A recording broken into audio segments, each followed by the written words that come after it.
তারা এটা মানছে না কেন যে বিজেপি ডাক দিয়েছে? না মানে এত ভয়ের কি আছে? পৃথিবীতে প্রথম যাকে ইতিহাস নিয়ে এমবিএ করতে দেখলাম, শুভেন্দুদার উচিত ছিল একটু ভালো করে ট্রেনিং করে পাঠানো। পুলিশ বাধ্য সরকারের আদেশ মানতে, বিজেপির এই আন্দোলনে যোগ দেবেন না এবং তাদের সাথে বিজেপির এই আন্দোলনের কোনো যোগ নেই। এই বন্ধ নিয়ে কলকাতা হাইকোর্টের রায় বোম্বে হাইকোর্টের রায়ের থেকে আলাদা।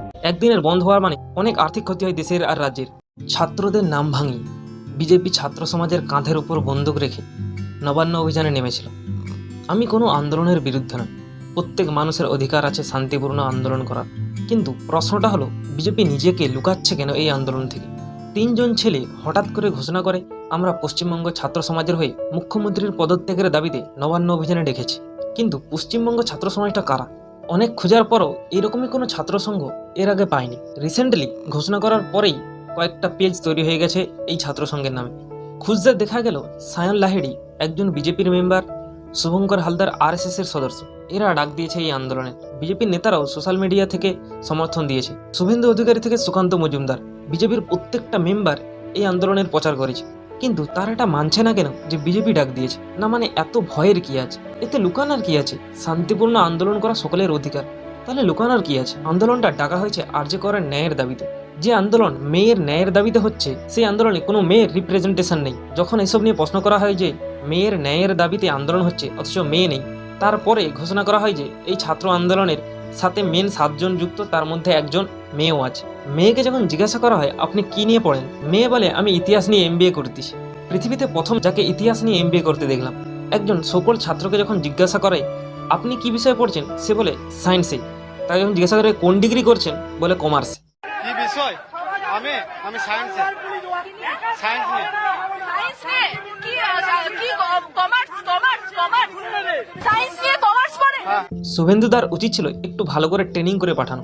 শুভঙ্কর হালদার যে কিনা এই প্রোটেস্টের ডাক দিয়েছিল, তাকে যখন একজন মহিলা জার্নালিস্ট প্রশ্ন করে, তখন মেয়েটিকে জোর করে চুপ বলে থামানোর চেষ্টা করা হয়। মেয়ের ন্যায়ের আন্দোলনে প্রতিবাদ করতে নামতেছে, অথচ একটা মেয়ের সাথে কিভাবে ব্যবহার করতে হয় সেটাই সে জানেনি। এই দাদুকে দেখো, ইনি বিজেপির নবান্ন আন্দোলনে গিয়েছিল মহিলা নির্যাতনের বিরুদ্ধে। তার প্রতিবাদের ভাষা হলো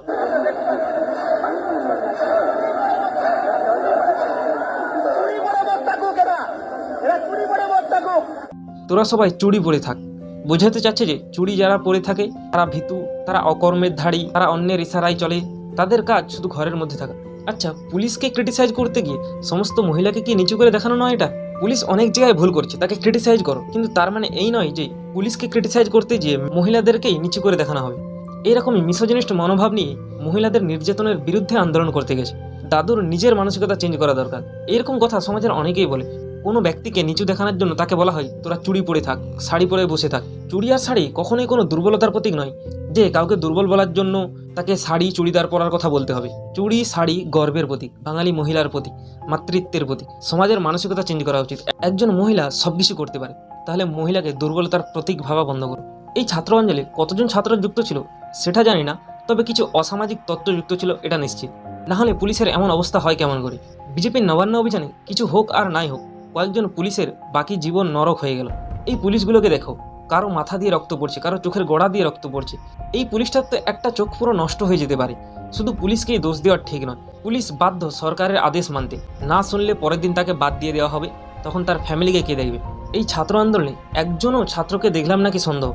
এই ছেলেটাকে দেখো, হাই স্কুলে পড়ো? কোন ক্লাসে? কোন ক্লাসে পড়ো? হ্যাঁ, 11 পড়ো। বয়স কত তোমার? হ্যাঁ, 23। 23 বছর বয়সের বাচ্চা নিজেকে 11-এর ছাত্র বলতেছে। মানে কি দরকার মিথ্যা কথা বলার? এটাই বলতে পারতো যে ছাত্র সমাজ ডাক দিয়েছে, তাই আমরা তাদের ডাকে সাড়া দিয়ে এসেছি। তা না করে একটা মিথ্যা ঢাকতে আরেকটা মিথ্যার আশ্রয় নেওয়া। বিজেপির এই আন্দোলনে কোনো ছাত্র সংগঠন যুক্ত ছিল নাকি জানি না, তবে আরজে করের ন্যায়ের আন্দোলনে যেসব জুনিয়র ডাক্তাররা, জুনিয়র স্টুডেন্টরা নেতৃত্ব দিচ্ছে, তারা আগের থেকেই বলে দিয়েছিল যে তারা বিজেপির এই আন্দোলনে যোগ দেবেন না এবং তাদের সাথে বিজেপির এই আন্দোলনের কোনো যোগ নেই। কোনো ছাত্র ইউনিয়ন এদের সাথে যুক্ত ছিল না, শুধু বিজেপি ছাড়া। এই কাকু যার বাচ্চার বিয়ে হয়ে গেছে, এরা যদি ছাত্র হয় তাহলে আমি এটা মানতে রাজি মোদিজিও এন্টায়ার পলিটিক্যাল সায়েন্সের এমএ করেছে, মোদিজিও ড্রেনের গ্যাস থেকে রান্না করেছে, মোদিজিও ছোটবেলায় কুমিরকে ঘরে এনেছিল। কি আর বলবো, সকল ছাত্র আন্দোলনে ছাত্রবাদে সবাই ছিল। এই ভিডিওটা দেখো, এদের চিনতে পারছে না? আমাদের অর্জুন দা আর কৌস্তব দা, যাদের ঠিক নেই কখন কোন দলে থাকে আর মুখ লুকিয়ে আন্দোলনে যাচ্ছে।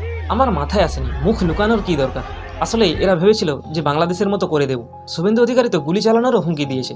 এর পিছনে কারণও আছে। রিসেন্টলি বাংলাদেশে যেটা হয়েছে, স্টুডেন্টদের উপর গুলি চালানোর জন্য 300 জনেরও বেশি স্টুডেন্ট মারা গেছে, আর স্টুডেন্ট প্রোটেস্ট আরও বড় আকার ধারণ করে। শেষমেশ হাসিনাকে দেশ ছেড়ে পালাতে হয়। বিজেপি ভেবেছিল ঠিক এইভাবেই ক্ষমতা দখল করবে, স্টুডেন্টের নামে আন্দোলন করবে, যে কোনোভাবে হোক একটা অরাজকতা সৃষ্টি করে যদি বাংলাদেশের মতো কিছু করা যায়। বিজেপি গণতান্ত্রিক মাধ্যমে নয়, পিছন দিক থেকে কিভাবে ক্ষমতায় আসতে হয় সেটাই দেখতেছে। এখানে শুধু বিজেপির দোষ নয়, শাসক দল বিজেপিকে এইসব করার সুযোগও করে দিয়েছে। শাসকের অনেক ভুলের জন্যই শুধু বিজেপি নয়, অনেক মানুষই শাসক দলের এইসব ভুলের বিরুদ্ধে। শাসক দলের কি কি ভুল আছে, শাসক কি কিছু লুকানোর চেষ্টা করছে নাকি, এই বিষয়ে অলরেডি আমি ভিডিও বানিয়েছি, কেউ চাইলে দেখতে পারো।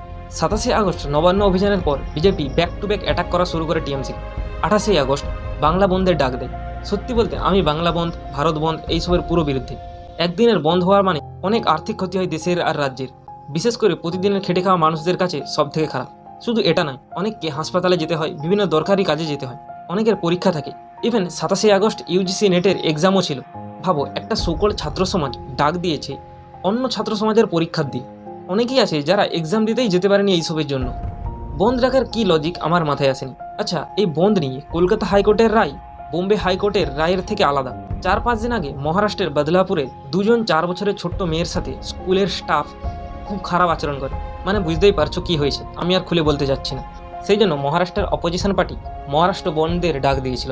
তার বিরোধিতায় মহারাষ্ট্রের শাসক দল হাইকোর্টে যায়। হাইকোর্ট থেকে এই বন্ধকে বাতিল করে দেওয়া হয়। কিন্তু সেম একই সিচুয়েশনে যখন একজন উকিল বিজেপি এর বাংলা বন্ধের বিরুদ্ধে পিআইএল দাখিল করে, কলকাতা হাইকোর্ট সেই পিআইএলকে রিজেক্ট করে দেয়, ইভেন জরিমানাও লাগায়।